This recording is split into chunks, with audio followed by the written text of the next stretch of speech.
Hi everyone, I'm Renee and welcome back to my channel. Today I have a really fun tutorial for you. Geode cakes are super trendy still, and so are fault line cakes, a trend that popped up around the beginning of this year. Today I'm going to show you how I made this beautiful geode fault line cake. If you're ready to see how I made it step by step, let's get started.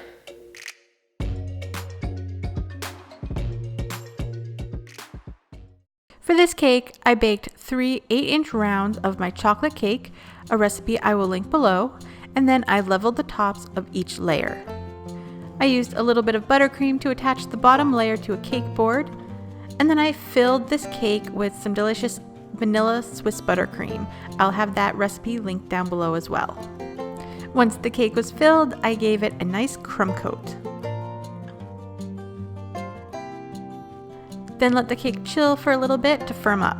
With the cake cold out of the refrigerator, it's firmer and easier to work with, so I can carve away at the middle from the sides of the cake and make it a little bit concave. This is going to give space for our geodes to sit in, so we don't have to use such a thick layer of buttercream on the outside of the cake. So just working my way around the cake, I'm carving out just a very little bit from that middle section. To cover up the exposed cake, I'm using a little bit of my Swiss buttercream that I've colored purple. This will act as a glue to stick the crystals to the side of the cake, and I made it purple just to give a nice background to the crystals, and in case any buttercream peeps through, it should blend right in. For the most part, this won't really show, so don't worry too much about making it perfect or smooth.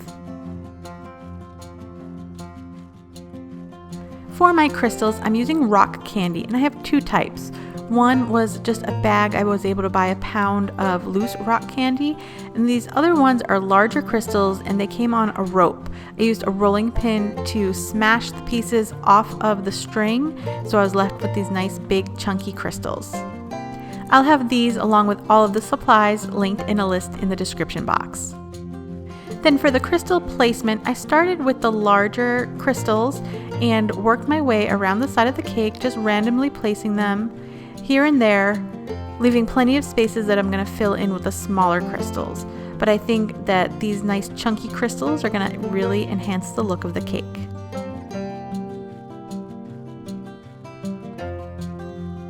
Then I went in with the smaller crystals to fill in all of the spaces, working on about the center third of the side of the cake.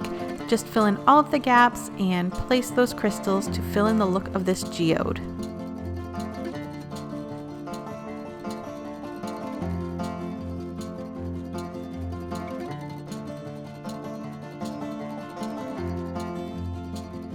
When you have all of your rock candy placed, you're going to want to pop the cake into the refrigerator so that buttercream can firm up. Now it's ready to paint and bring those colors to life. I have 3 different shades of purple petal dust, and these are by Crystal Colors, so they're FDA approved edible petal dusts. And I'm using a little bit of lemon extract to create a loose paint of each of the colors. I'm going to start with the lightest color and using a dabbing motion paint the crystals all the way around the side of the cake.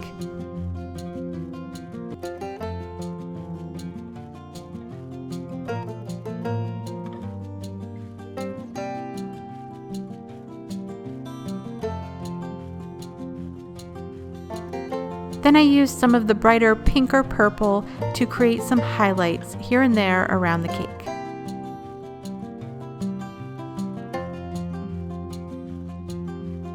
And then finally, I blended the darkest shade with a little bit of each of the other colors to make a nice dark purple and create some depth in the center of the geode.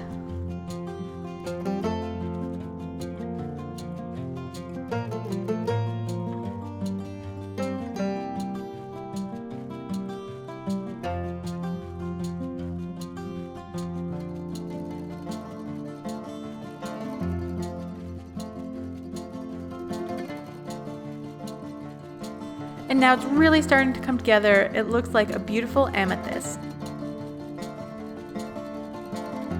To create the fault line on this cake, we need to leave that geode poking through on the sides. So I have my buttercream in a pastry bag for easier application, and I'm piping it, leaving an irregular and rough edge so it looks like the buttercream was pulled apart on the side of the cake. For this first stripe on the top and bottom, I colored a little bit of the buttercream a light gray.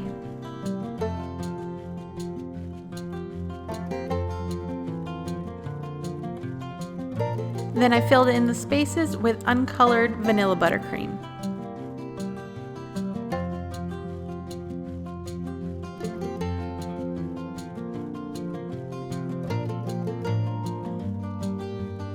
Then use a small offset spatula to sort of blend the two colors together and make sure there are no gaps in the buttercream.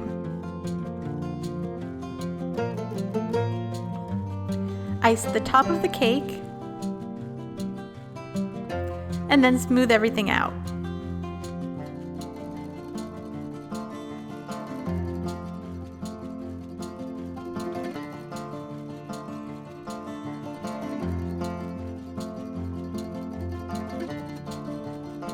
After letting the cake chill, my buttercream has firmed up and I can do a final smoothing.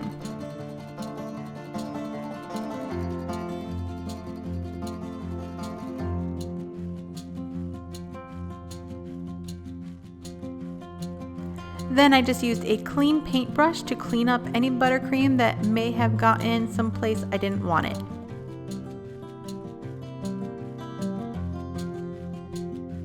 A key decorative element in both geode cakes and a lot of fault line cakes is a little bit of gold accent. So here I have a dark gold edible metallic paint that is more on the coppery side. So I also have some hybrid sparkle dust that's also a gold, but that's more yellowy.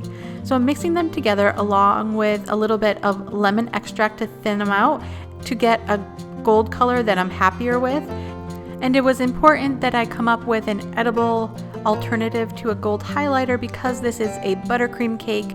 There is no fondant to be removed, so I want all elements to be completely edible. So I use this gold mixture and a soft paintbrush to gently dab and use short strokes to paint the edge of this fault line.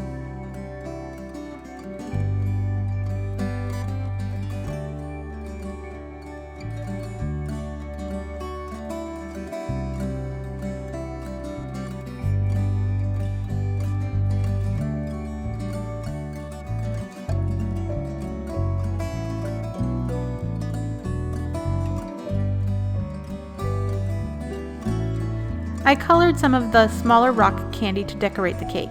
I used some of the lighter petal dust along with a little bit of lemon extract and just mixed that around to coat the candy pieces. And then sprinkle them onto some parchment and spread them out so they can dry. Then I colored some of the rock candy with the darker purple as well and also laid those on parchment to dry.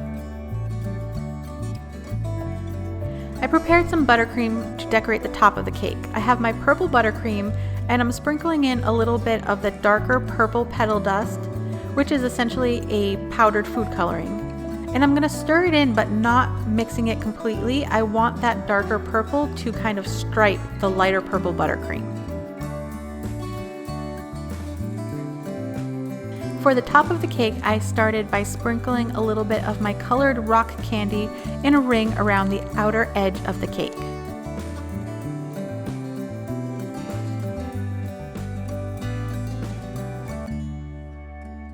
Then gently pressed it in so it wouldn't move around.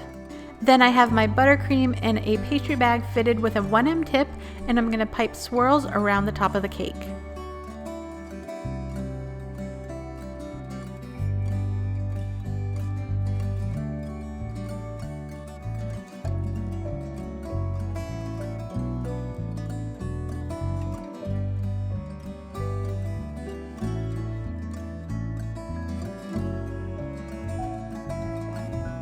Then use a little bit more of that colored rock candy to create a pretty little border at the bottom edge of the cake.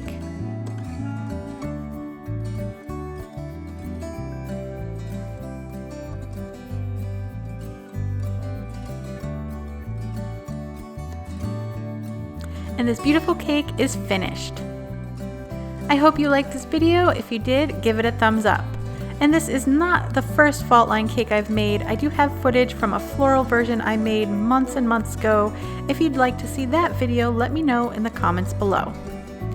Thanks for watching. Don't forget to subscribe so you don't miss new videos, and click the bell icon to turn on post notifications to be notified every time I upload.